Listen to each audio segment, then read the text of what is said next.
This is the moment Formula One admitted it got it wrong. A rule worth billions. Years of development. The future of the sport. And after just 3 races? It's already collapsing. 50% electric. 50% combustion. It sounded revolutionary. But instead, it's causing a driver revolt, a safety crisis, and one of the fastest audience drops in modern F1 history. Because right now, cars are losing half their power, in the middle of a straight. No warning. No control. No consistency. At speeds where one mistake changes everything. And drivers are done staying quiet. Verstappen says it's not real driving. Alonso says it's impossible to control. Hamilton has already turned against it. And when every type of driver, even the ones winning, all agree on the same problem, that's not opinion. That's proof. But here's the part that changes everything. The FIA knows. Emergency meetings. Rule changes being rushed. A complete attempt to fix the system before Miami. Because if they don't, this doesn't just stay a bad rule. It becomes the biggest failure Formula One has faced in years. Subscribe now? Because what the FIA is about to change could save the sport, or expose just how broken it really is.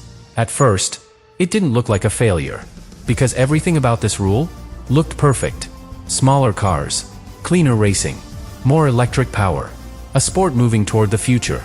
Exactly what Formula One promised. Exactly what manufacturers wanted. Exactly what fans were told to expect. And for a moment, it worked. The presentation, the hype, the idea of a new era. Everything felt right. But then, the cars actually hit the track. And within a few laps, something didn't match. Not in performance. In behavior. Because instead of flowing smoothly, the cars felt inconsistent. Unstable. Like they were switching between 2 completely different modes.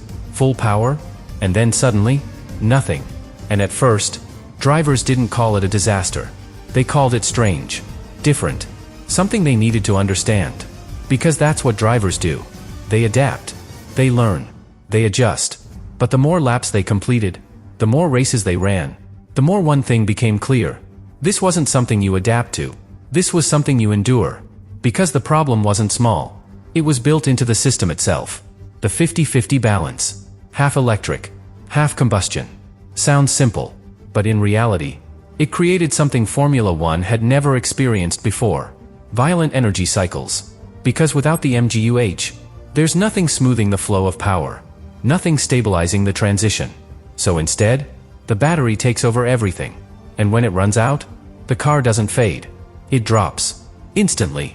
Losing half its power, in fractions of a second. And that moment is where everything breaks. Because drivers can't predict it perfectly. They can't control when it happens. They can only react. And at Formula One speeds, reaction is already too late. Which means every straight, every overtake, every defensive move, comes with uncertainty. Not the kind that creates excitement. The kind that creates hesitation. Because now, drivers are not pushing to the limit. They're avoiding it. Managing energy. Lifting early. Thinking ahead not to attack, but to survive the system. And that changes everything. Because Formula One has never been about holding back. It's about commitment. Precision. Trust in the machine. But right now, that trust is gone. And once trust disappears, so does confidence. And when drivers lose confidence, they stop taking risks. They stop fighting the same way. They stop delivering the moments that define this sport. And that's why this problem escalated so fast. Because drivers felt it immediately. Fans felt it right after. Not through data. Through emotion. Because something that used to feel intense, now feels controlled. Something that used to feel unpredictable in a good way, now feels artificial. And that's the difference. Because Formula One doesn't just need speed. It needs authenticity. And right now, that authenticity is being questioned. Which leads to the one realization that no one wanted to accept at the beginning. This isn't just a difficult regulation. This might be a fundamentally broken one. And this is where everything starts to collapse. Because once you accept that the rule itself might be broken, the next question becomes impossible to avoid. Why did no one stop this before it reached the track? Because this wasn't rushed. This wasn't improvised. This regulation was built over years. Simulated. Tested. Approved by engineers, teams, manufacturers, the FIA itself. And yet, 3 races were enough to expose what years of development didn't. A fundamental contradiction. Because the sport tried to achieve 2 things at the same time. More electric power, and less complexity.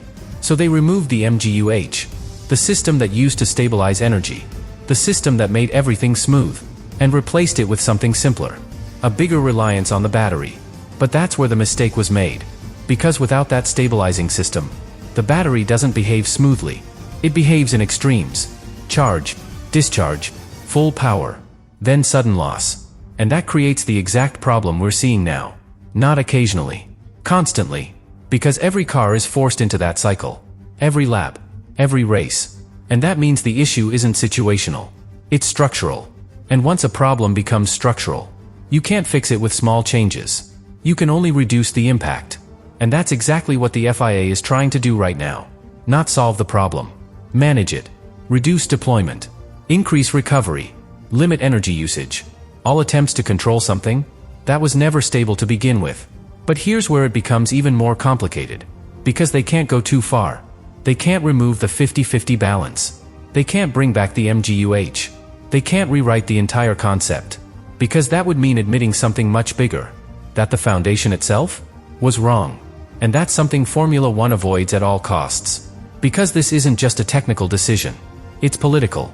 Manufacturers entered the sport because of these rules. Audi, Honda. Massive investments built around this exact concept.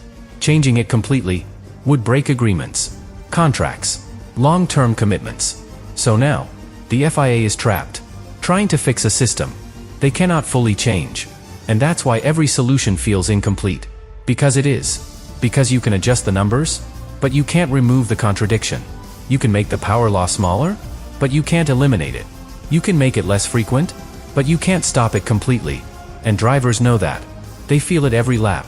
Which is why the revolt isn't slowing down. It's growing. Because this isn't frustration anymore. It's understanding. Understanding that the problem goes deeper than anyone expected. And that creates something much more dangerous. Doubt. Because once drivers start doubting the direction of the sport, everything changes. They stop trusting future decisions. They stop believing in long-term solutions. They start questioning whether this is still the right place to be. And that's exactly where this situation becomes critical. Because this is no longer just about performance. It's about confidence in the future. And once that confidence breaks, it doesn't come back easily. Not with small fixes. Not with temporary solutions. Only with something much bigger. A clear direction. A clear correction. Something that proves the sport is still in control. And right now, Formula One hasn't shown that yet. Which is why everything now leads to one unavoidable moment. Not the meetings. Not the discussions. The next race. Because when the cars go out again, drivers won't be thinking about regulations. They'll be feeling one thing. Has anything actually changed? Because if it has, this crisis slows down. But if it hasn't, then this isn't just a bad regulation. It's the beginning of something Formula One cannot control anymore. And this is where everything reaches its breaking point. Because after the realization, after the pressure, after the emergency meetings, there's only one thing left. A decision that cannot be delayed anymore. Not about adjusting numbers. Not about small fixes. About direction. Because Formula One is now standing between two completely different futures. One, where they protect the rule. They keep the 50-50 balance. They continue adjusting around it. Trying to stabilize something unstable. Hoping the problem becomes manageable. And the other, where they accept the truth. That this system doesn't work the way it was intended. That the foundation itself created the crisis. And that fixing it requires more than tweaks. It requires change. Real change. But here's the problem. That second option comes with a cost Formula One is not ready to pay. Because admitting that the rule failed doesn't just affect the season. It affects credibility. It affects every decision that led here. It affects every manufacturer that committed to this concept. It exposes a mistake at the highest level of the sport. And that's why the FIA is hesitating. Not because they don't see the problem. Because they do, clearly, but because solving it properly means admitting it publicly. And that's something they're trying to avoid. So instead, they move in smaller steps, reducing power here, adjusting energy there, trying to create the illusion of control, while the core issue remains underneath. And that creates the most dangerous scenario of all. A system that looks fixed, but isn't. Because drivers will feel the difference immediately. Not in data. In sensation. Because they know what control feels like. They know what predictability feels like. And right now, they know it's missing.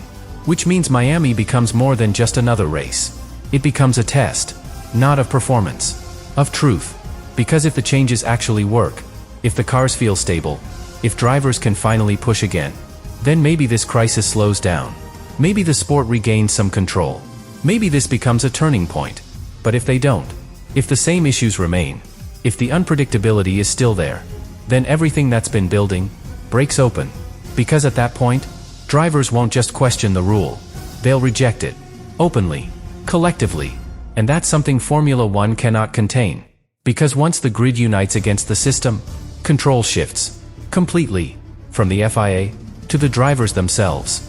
And when that happens, the sport is no longer directing its future. It's reacting to it. And that's the real risk behind everything we're seeing. Not just a bad regulation. Not just a difficult transition. A loss of control. At the worst possible moment. Because Formula One didn't just promise a new era. It built its entire future on it. And now, that future is being questioned. In real time. On track. By the very drivers it depends on. Which brings everything to one final moment. The one this entire story has been building toward. When the lights go out in Miami, and the cars reach full speed, there will be no more excuses. No more explanations. No more delays. Only one answer. Does this system actually work? Because if it does, Formula One survives this. But if it doesn't, then this isn't just a failed rule. It's the moment the sport realized it built its future on the wrong foundation. And this is where the story reveals its final truth. Because no matter what happens in Miami, no matter what changes the FIA introduces, one thing cannot be undone. The illusion is gone. For years, Formula One sold certainty. The idea that every regulation, every system, every evolution, was calculated, controlled, built to work. But this moment proved something different. That even at the highest level, even with the best engineers, even with years of preparation, the sport can still get it wrong. And not in a small way. In a way that affects everything. Performance, safety, competition, even the connection between driver and car. Because that's what this crisis exposed. Not just a flawed rule. A fragile balance between technology and identity. Because Formula One has always pushed forward. More innovation, more complexity, more performance. But this time, it crossed a line. Where technology didn't enhance the driver. It replaced him. Where systems didn't support control. They took it away. And that's why this moment feels so heavy. Because it forced the sport to confront something uncomfortable. What matters more? The future? Or the feeling? Because if Formula One becomes too dependent on systems, too controlled, too artificial, then it risks losing the one thing that made it special. Human limit. Human instinct. Human control at the edge of chaos. And that's what drivers are fighting for. Not just better performance. Not just safer conditions. Something deeper. The essence of what this sport is supposed to be. And that's why this isn't the end of the story. It's the beginning of a much bigger shift. Because from this moment forward, every decision will be questioned differently. Every regulation, every change, every new idea, will be measured against one thing. Does it make Formula One better? Or does it take something away? And that changes how the sport evolves. Because now, there's no blind trust. Only proof. Only results. Only what drivers and fans actually feel on track. And that's the real consequence of this crisis. Not just what it broke. What it revealed. Because once you see the weakness in the system, you can't ignore it anymore. And neither can the FIA. Which means the future of Formula One will not be decided by this rule alone. But by how the sport responds to it. Whether it listens. Whether it adapts. Whether it's willing to correct itself. Even when that means admitting it was wrong. Because that's the difference between evolution and decline. And right now, Formula One is standing exactly between those two paths. With the entire world watching. With the drivers waiting. And with one question that will define everything that comes next. Not how fast the cars are. Not how advanced the technology becomes. But whether this sport can still feel like Formula One.